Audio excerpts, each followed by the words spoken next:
Olá pessoal, bom, estamos aqui para a aula que eu prometi para vocês hoje cedo. Eu comentei com vocês que eu iria estar postando essa aula e seria a última aula que vocês fariam um relatório, para a gente já ajeitar, para fechar a nota de segundo bimestre. Assim que a gente fazer esse relatório dessa aula, que a gente ajeitar e fechar tudo, as notas de primeiro e segundo bimestre, se sobrar tempo, a gente vai postar outras aulas, mas aí seriam aulas já valendo para o terceiro bimestre, tá? Então, não quer dizer que já acabou, não. De repente, sobra tempo, a gente vai continuar com o conteúdo. Eu só não quero ficar na correria de final de bimestre, para fechar a nota com vocês. Bom, olha só. A gente entra agora no terceiro ano com um novo assunto, é o assunto que a gente vai gastar um bom tempo para trabalhar, que a gente chama de ecologia. Então, vamos lá, a gente trabalhou genética, primeira lei de Mendel, segunda lei de Mendel, alguns conceitos básicos de genética, fizemos alguns probleminhas, assunto que foi discutido no primeiro bimestre e vai ser discutido novamente na avaliação de segundo. E aí a gente saiu de genética, a gente teve duas aulas falando sobre evolução, né? Quando a gente falou lá dos conceitos básicos sobre evolução, de Darwin, Lamarck, etc, etc. A gente entra agora no que a gente chama de ecologia. O objetivo dessa aula é mais a título de a gente trabalhar alguns conceitos básicos dentro de ecologia. A ideia é que vocês possam, a partir de agora, terem acesso ao que vai ser trabalhado dentro desse assunto. Então, tem muitas coisas que eu vou citar nessa aula aqui, que são coisas que serão detalhadas, mais detalhadas posteriormente em outras videoaulas, ou então, se tudo der certo, no nosso retorno no mês de agosto. Quando a gente fala ecologia, pessoal, a gente está se referindo aqui. O termo ecologia significa eco, casa, logia, estudo. Então seria o mesmo falar assim, o estudo da casa dos seres vivos, certo? Então quando a gente fala estudo da casa dos seres vivos, é claro que a gente não está se referindo não somente ao ser humano, não somente a animais, quer dizer, a gente está falando sobre tudo. O ser humano, todos os outros animais, os vegetais, os fungos, os protozoários, ou seja, tudo que se refere à vida no nosso planeta, certo? Quando a gente fala isso, então, o estudo da nossa casa, seria isso, ó, certo? Seria tudo que está voltado à nossa existência e o que a gente chama de relação dos seres vivos entre si e com o meio, certo? Então, olha só, estudar ecologia é estudar os hábitos dos seres vivos, certo? Os hábitos alimentares, que hora que acorda, que hora que dorme, que hora que faz sexo, que tipo de reprodução que faz, qual a ocupação nas cadeias alimentares. Ele está estudando tudo referente ao ser vivo, a relação entre eles e a relação entre eles e o local onde eles moram. Tá? Então, olha só. Aí, nós temos aqui uma imagem que retrata o que eu estou falando para vocês. Certo? Então, a gente está falando aqui da relação entre os seres vivos, como você está vendo aqui nessas imagens, ou a relação no que se refere à temperatura em que ele melhor sobrevive, em que ele melhor se adapta, certo? A questão da umidade, a questão dos ventos, etc, etc, etc. Tá? Então, isso é estudar ecologia. E aí a gente fala assim, olha só, por que estudar ecologia, pessoal? Ultimamente, de umas décadas para cá, a ciência vem considerando estudar os seres vivos como, na verdade, uma ciência de sobrevivência. Quer dizer, ou a gente aprende como é que os seres vivos conseguem sobreviver, como é que eles conseguem se relacionar, qual é o modo de vida dos seres vivos, ou a espécie humana está fadada a entrar em extinção. Certo? Quando a gente começar a estudar, por exemplo, as relações ecológicas, a gente vai ver alguns exemplos perfeitos no que se refere a relações interespecíficas dentro de uma mesma espécie, fora, entre espécies diferentes e coisas do tipo. Ou seja, ou a gente entende como os seres vivos, no geral, sobrevivem, coexistem com os outros, ou a gente acaba entrando, ou a gente está fadado à extinção, certo? O que a gente fala é que tem que haver um equilíbrio, certo? Naquilo que o ser humano tem em termos de industrialização, de modernidade, é como vocês estão vendo aqui na balança, e o que tem de natural, para que a gente possa sobreviver. Tá? Então, quer dizer, estudar a ecologia é mais a ecologia é considerada uma ciência de sobrevivência para nós.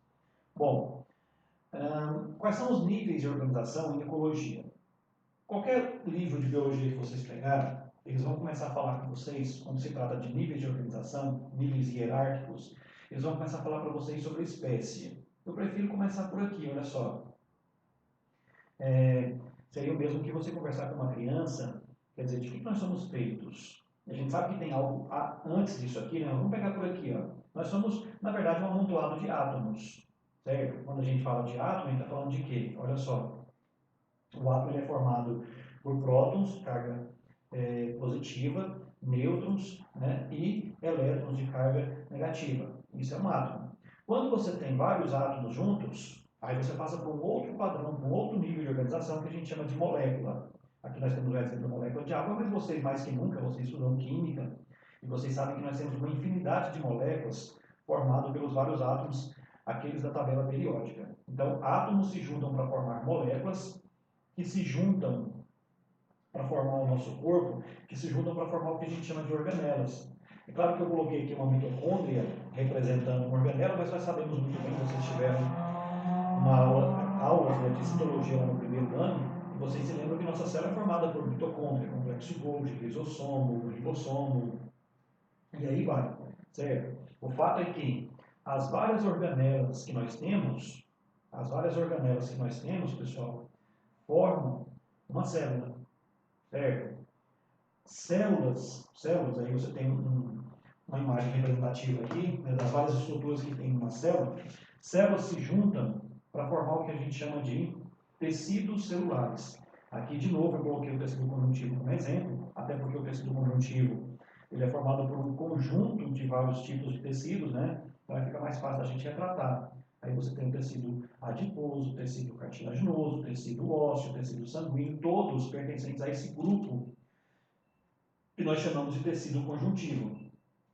Bom, células se juntam para formar tecidos. Tecidos se juntam para formar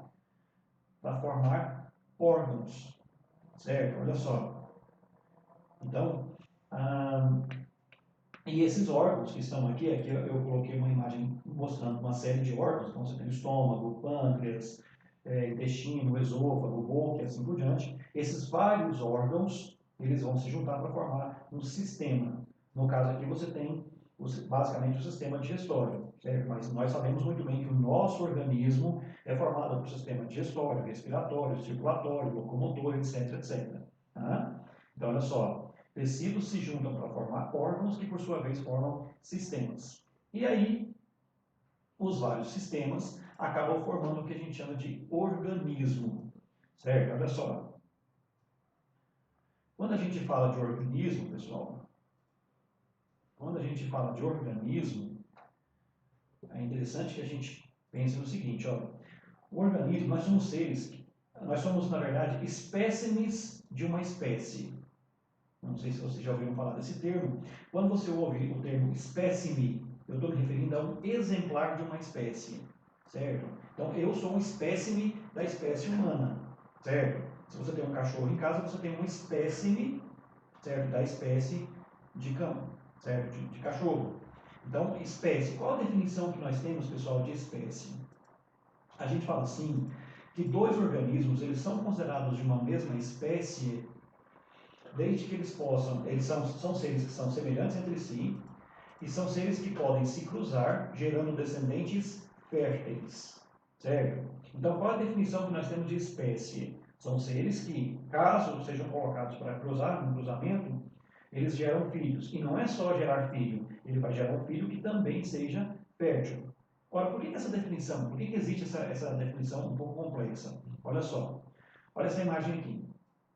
Você tem aqui várias raças de cachorro, certo? Todos eles aqui, ó, vocês sabem muito bem que se eu pegar uma raça X de cachorro e cruzar com outra raça, vai gerar um descendente, certo? Vai gerar um híbrido, desculpa, vai gerar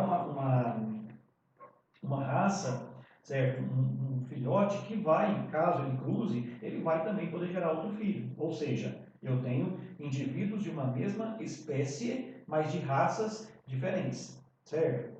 E aí, Por que isso, professor? Existem casos de indivíduos, de espécimes que se cruzam e não geram descendentes férteis? Sim. Olha só, o principal exemplo que nós temos nesse caso aqui. Ó. Quando a gente pensa no cavalo ou na égua, né, e o jumento, ou vice-versa, são indivíduos que são de espécies diferentes, certo? Eles são de espécies diferentes, mas eles são tão parecidos em termos físicos e genéticos que eles podem se cruzar. A boa parte de vocês sabem que se você pegar um cavalo e colocar para cruzar com uma jumenta, ou um jumento e colocar para cruzar com uma égua, vai gerar um filho, certo? Vai gerar o burro ou a mula. Só que tanto o burro quanto a mula são animais que são estéreis, certo? Ele é um híbrido que nasce estéril. Por que ele nasceu estéril? Porque ele é resultado do cruzamento entre dois indivíduos de espécies diferentes, certo? Quando a gente estava trabalhando a evolução, eu deixei exatamente para esse ponto aqui, para a gente falar um pouquinho sobre essa questão. Quando os seres vivos eles passam por um processo de evolução, ocorre um fenômeno que nós chamamos de especiação. O que é especiação? É a formação de uma nova espécie. A formação de uma nova espécie, pessoal, basicamente passa pelo processo que nós chamamos de isolamento geográfico e reprodutivo. Certo? Ou seja, imagina, você tem uma população, essa população, né, o que é a população? São seres de uma mesma espécie vivendo numa determinada área. Certo? A população daquela espécie, aquela população daquela área, ela está ali, estão reproduzindo entre si, certo? Aí, de repente, por algum motivo, esse grupo, ele se separa. Se há uma separação, se há um isolamento geográfico, ou seja, se eles deixam de intercruzarem, o que vai acontecer? Com o passar de milhares e milhares de anos, cada ambiente vai selecionar um indivíduo, você veja bem, você tem vários indivíduos de uma mesma espécie. Eles se separam em dois grupos. Ambientes diferentes vão provocar o processo de seleção natural de maneira diferente. Ou seja, vão ocorrendo transformações com esses seres ao longo dos tempos, e aí você começa a formar raças diferentes. Ou seja, se ao longo de alguns milhares de anos, essas raças diferentes que foram separadas, elas voltam a se encontrar, elas já estão diferentes, porém não estão tão diferentes que gerem descendentes estéreis.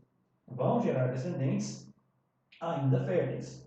Mas se esse isolamento geográfico reprodutivo, se ele acontece e fica por um longo período, né, a ponto de criar mudanças tão diferentes, inclusive genéticas, a seleção acontece de forma tão radical que eles passam, depois de um certo tempo, a poder se cruzar, talvez, porém, os filhos nascem estéreis.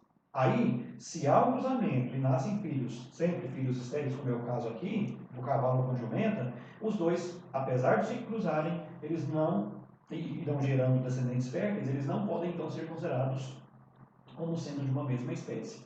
Tá? Então a definição de espécie é essa: seres que podem, seres semelhantes, que ao se cruzarem geram descendentes férteis. Tá? Bom, aí quando a gente volta aqui, ó, olha só. Então a gente estava falando de quê? Da hierarquia, né? Da hierarquia no que se refere à ecologia. Então olha só. A gente pegou aqui, ó, níveis de organização e ecologia. Então, a gente tem espécie. Quando vários indivíduos de uma mesma espécie estão no mesmo local, a gente fala que se trata de uma população. Certo? Então, o que é população? Qual a definição? Um grupo de seres de uma mesma espécie vivendo no mesmo ambiente. Tá? É claro que nós temos aqui ó, um outro exemplo bem claro de população, que é exatamente a nossa população, a população humana. Certo? A população de Goiânia, a população de São Paulo, a população do Brasil. O que é a população? Grupo de uma mesma espécie no mesmo ambiente. Olha só. Quando você tem várias populações, você tem o que a gente chama de comunidade. Então, às vezes a gente fala assim, a comunidade é um conjunto de seres vivos que fazem parte do ecossistema. Qual é a comunidade viva do Cerrado? Quais são os seres vivos? Quais são as populações que existem ali? Certo? Então, quando eu tenho várias espécies, vários indivíduos de uma mesma espécie, num mesmo ambiente, é população. Quando eu tenho várias populações no mesmo ambiente, eu tenho uma comunidade, que é o que eu chamo de comunidade viva de um ecossistema.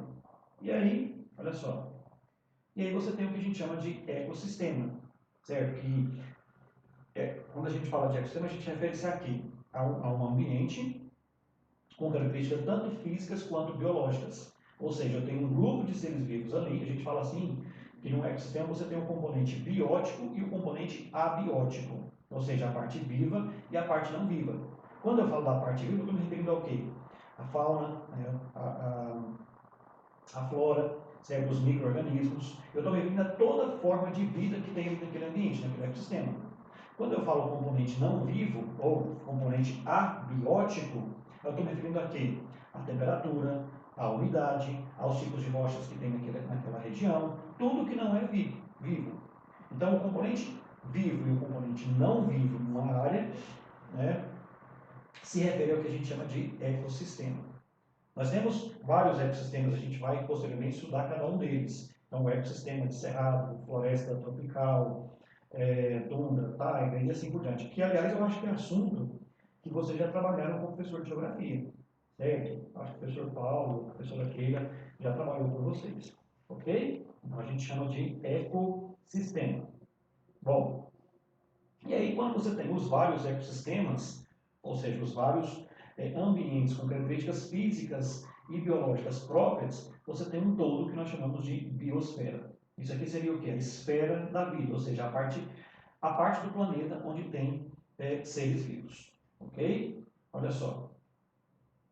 Bom, é interessante a gente observar, pessoal, que há uma conexão entre os vários ecossistemas. Ou seja, o que acontece num ecossistema vai interferir no que acontece em outro ecossistema. Afinal de contas, a gente vive em toda essa biosfera. Certo? Então, quando você interfere em um determinado ecossistema, no que se refere à poluição, no que se refere a desmatamento, no que se refere a prejuízos ao ecossistema, isso acaba interferindo em toda a biosfera. Tá? Olha só. E aí nós temos aqui alguns termos que a gente vai usar ao longo dessas nossas aulas de ecologia. Tem uns que são bem simples. Né? Quando eu falo habitat, eu estou me referindo a quê? Ao ambiente em que o indivíduo habita. Certo? Esse animal aqui, ele vive sob o solo, ele vive em perfurações, em tocas que eles mesmos cavam. Ou então o habitat desse ser vivo é o habitat arborícola, ou seja, o animal ele vive sobre as árvores. Esse ser vivo aqui ele tem habitat aquático. Então, quando a gente fala habitat, a gente está se referindo a quê? Ao local onde o indivíduo habita, certo? Ao local onde ele se instala para sobreviver. Tá? Bom, outro termo que é bastante usado também é o que a gente chama de nicho ecológico. Certo? Qual o nicho ecológico desse animal? Qual o nicho ecológico desse vegetal? O que é isso, pessoal? Quando eu falo nicho ecológico, eu estou me referindo ao meio de vida. Como o indivíduo vive, com que tipo de animal ele se relaciona, quais são os hábitos alimentares que ele possui, quais são os horários que ele possui. Sabe? É um animal de hábito noturno, é um animal de hábito diurno, é um animal que ele sai para caçar apenas durante tal horário, certo? Ou por exemplo, a maioria dos insetos, eles saem para poder buscar seu alimento quando o sol está se pondo. É aquele período em que o sol está se pondo até a escuridão total. Ele volta para sua casa. Ou seja, toda vez que você ouvir falar de nicho ecológico, eu estou me referindo a quê? Como esse ser vivo sobrevive, quais são os hábitos que ele possui, no que se refere a horário, hábitos alimentares, qual é o nível trófico que ele ocupa na cadeia alimentar. O que é isso?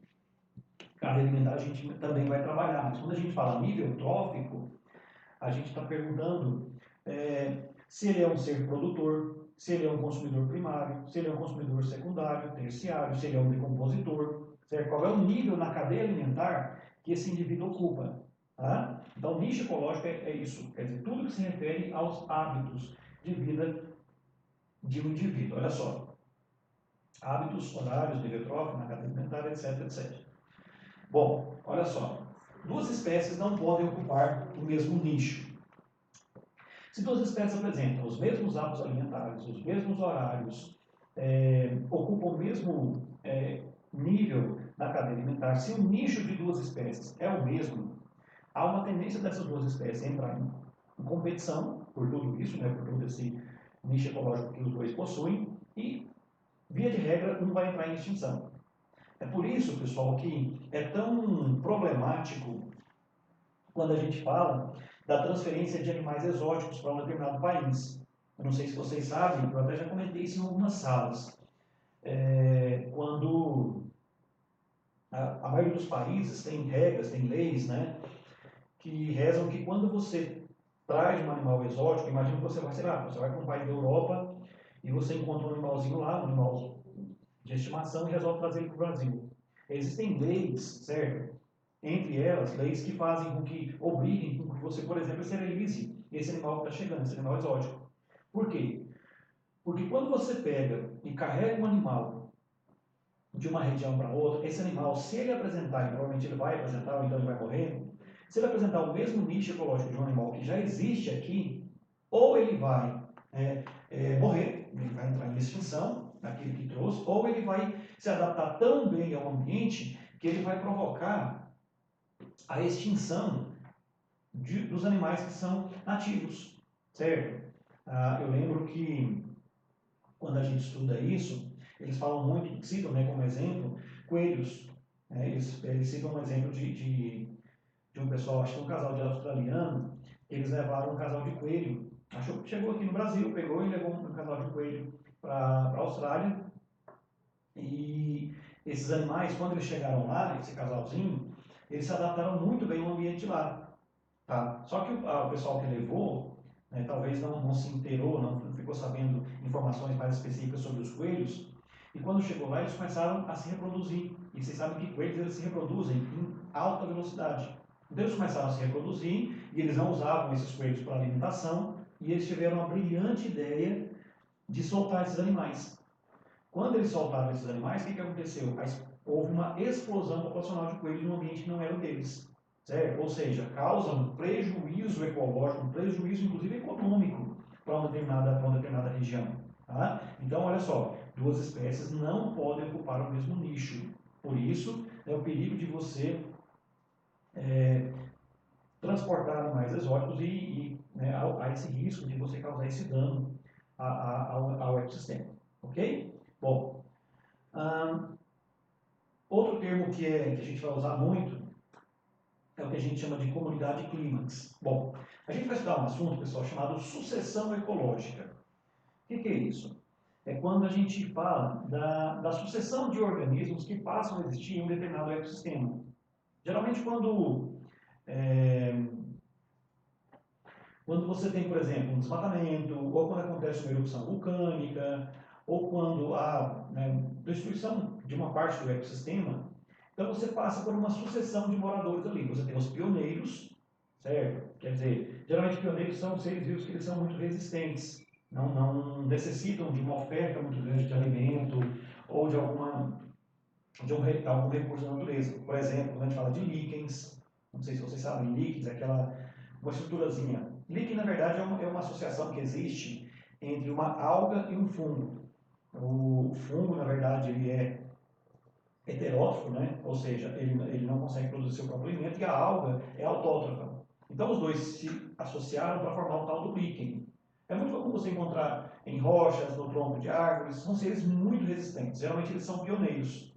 Então, imagina, acontece uma erupção vulcânica, aquela lava vira rocha, e ele não tem nenhuma forma de vida. Aí começa, ao longo do tempo, começam a aparecer os líquens, depois começam a aparecer os musgos, depois começam a aparecer plantinhas de maior porte, depois plantas de médio porte, aí já começam a aparecer alguns animais comendo aquelas plantas, que já, ao fazer seu cocô ali, já deixa semente de outras plantas, ou seja, com o passar do tempo vai havendo uma sucessão de moradores naquela região, certo? Vai aumentando a quantidade, vai aumentando o que a gente chama de biodiversidade. Vai chegar uma hora em que aquele ambiente está comportando o máximo de seres vivos por metro quadrado. Aí eu falo que aquele ambiente está numa fase clímax, certo? Há aqui agora uma comunidade clímax, ou seja, esse ambiente suporta o máximo de seres vivos que pode se existir aqui, certo? A gente chama de comunidade clímax, é um termo que a gente vai usar. Biomassa, coisa que é bem óbvia, né? O que é biomassa? Vida, massa, ou seja, quanto de massa viva. Isso aqui a gente vai trabalhar muito quando a gente for falar de pirâmides ecológicas. O que acontece, pessoal? Só para você ter uma ideia do que eu estou falando. Todo o alimento que você ingere vira massa corpórea? Vira massa viva? Não. Boa parte do alimento que você come, você joga para fora através das fezes. Parte do alimento que você come, aí vamos pensar nos carboidratos, por exemplo, lá no primeiro ano, parte da massa que você come, do amido que você come, vai virar glicose, vai para a célula, vai ser quebrado lá na mitocôndria e vai sair pelo seu nariz na forma de gás carbônico. Uma pequena parcela do que você come vira massa viva. Certo? A gente vai trabalhar muito isso, pirâmide de biomassa. Quer dizer, todo o alimento que esse grupo comeu, tantos por cento vai virar massa viva. Isso vai servir de alimento para outro ser, tantos por cento vai virar massa viva. Há uma tendência de, quanto mais distante da base de uma pirâmide alimentar, menor você aproveita a energia do Sol. Tá? Só que, como eu disse, isso não é assunto para nós agora. Tá? Olha só. Aí você tem o que a gente chama de cadeia alimentar, que é outro assunto que a gente vai ver dentro de ecologia. Certo? O que seria cadeia alimentar? É você estudar os níveis de organização alimentar do ser vivo. Quer dizer, qual o nível que esse ser vivo se enquadra. É uma planta? Opa, então é um produtor. Aí quem vai se alimentar da planta? É o consumidor primário. Quem vai se alimentar daquele que se alimentou da planta? Consumidor secundário. Ah, não, não tem. Ninguém vai se alimentar dele a não ser quando ele chega a óbito, quando ele morre. Opa, então vem outro, ainda dentro da cadeia alimentar, que são os micro-organismos, certo? Que vão fazer o processo de decomposição, chamados por isso, então, de decompositores, certo? Então, existe a cadeia alimentar e existe o que a gente chama de teia alimentar. Bom, olha só a diferença entre elas aqui, ó. Aqui você tem uma cadeia alimentar. Observe que você tem aqui o produtor, certo? No caso, ele apresenta um tipo de alga. Aqui, esse molusco aqui, ele vai se alimentar dessa alga, então ele é consumidor primário. Aqui o peixe se alimenta desse molusco, ele é considerado um consumidor secundário, e a ave que se alimenta do peixe, consumidor terciário. Né? Caso ela morra, ela vai entrar em processo de decomposição. Aqui é a mesma coisa, é outro exemplo, usando outros seres vivos. Isso é uma cadeia alimentar. É uma sequência linear em que um ser vivo serve de alimento para outro. Só que a gente sempre fala em ecologia que na natureza não acontece, não existe isso. Ó. Não existe uma cadeia alimentar, não existe uma sequência linear em que um ser vivo serve de alimento apenas para outro ser vivo. O que acontece é isso aqui, ó. O que acontece é o que a gente chama de teia alimentar. Observe que essa árvore aqui, ó, nessa teia, ela está servindo de alimento para esse inseto, certo? E ela está servindo de alimento para esse mamífero. Observem que essa alface aqui está servindo de alimento para esse coelho, está servindo de alimento para esse rato e para esse inseto. Está vendo? Observe essa gramínea aqui, ó, está servindo de alimento para esses dois animais. O inseto, por sua vez, o inseto está sendo usado só por esse, né? O rato, por sua vez, está servindo de alimento aqui, ó, para a raposa, para a coruja, certo? E para a cobra. O coelho, do mesmo jeito, olha só, ele está servindo de alimento para esses dois animais aqui. Então, o que acontece? Quando a gente fala teia, é no sentido de como se fosse uma teia de aranha, certo? Se você traçar retas daquele serviço que serve de alimento para quem, você percebe que há um entrelaçar, certo? Dessas linhas. Então, o que acontece na natureza não é cadeia alimentar, é uma teia alimentar, que nada mais é do que várias cadeias formando essa que a gente chama de teia alimentar. Ok? Bom, nível trófico eu já falei para vocês. O que é o nível trófico? É a posição que o indivíduo ocupa na cadeia. Por exemplo, nós seres humanos, qual é o nosso nível trófico? A gente não é produtor, a gente não faz fotossíntese, mas a gente é consumidor primário, porque a gente se alimenta de vegetais, a gente é consumidor secundário, porque a gente se alimenta, por exemplo, quando você come carne de vaca, você está comendo um consumidor primário, então eu estou sendo secundário, certo? Então, se eu como carne de alguém, de um ser vivo que se alimentou de um consumidor primário, eu estou sendo um consumidor terciário, né? E, bom, e aí outros dois termos aqui, fitoplâncton. Isso aqui, na verdade, quando a gente estuda ecossistemas aquáticos, fito vem de fotossíntese. Plâncton, pessoal, o que é plâncton? Plâncton são seres que vivem à deriva, certo? Existem alguns seres vivos, por exemplo, que se alimentam só de plâncton. Por exemplo, baleia. Engraçado, né? Existem baleias que alcançam, a gente fala de animais que têm aí 15, 20 toneladas de tamanho, de peso, Eles são seres que se alimentam de plâncton, ou seja, se alimentam de pequenos organismos que vivem à deriva, que vivem flutuando. Quando eu falo fitoplâncton, eu estou me referindo a seres que fazem fotossíntese na água, que vivem à deriva. Basicamente são algas, certo? Algas que ficam ali até, nós sabemos que no ambiente aquático, a luz solar, ela vai até mais ou menos, é claro que isso é variável de acordo com algumas situações, mas a luz ela desce até mais ou menos 200 metros de profundidade. Até essa profundidade você tem seres fazendo fotossíntese. Eles são chamados de produtores, certo? E você tem o que a gente chama de zooplâncton. O zoo, animais que flutuam, certo? Então, são outros dois termos que a gente usa. Aqui tem a imagem deles, olha só, aqui você tem algas, são seres que estão no ambiente aquático, estão fazendo fotossíntese, então por isso é chamado de fitoplâncton, e aí você tem zooplâncton, são pequenos seres vivos, eles têm uma pequena capacidade de locomoção, mas basicamente eles vivem à deriva. Então quando a baleia, por exemplo, ela vai se alimentar de plâncton, ela abre o bocão ali, ó, e ela vai filtrando esse plâncton, quer dizer, a água passa e esse plâncton fica no seu corpo para servir de alimento, ok? E aí, um detalhe que eu quero chamar a atenção para vocês, para a gente fechar essa aula, é falar em ecologia, pessoal, vai falar também de transferência de energia, certo?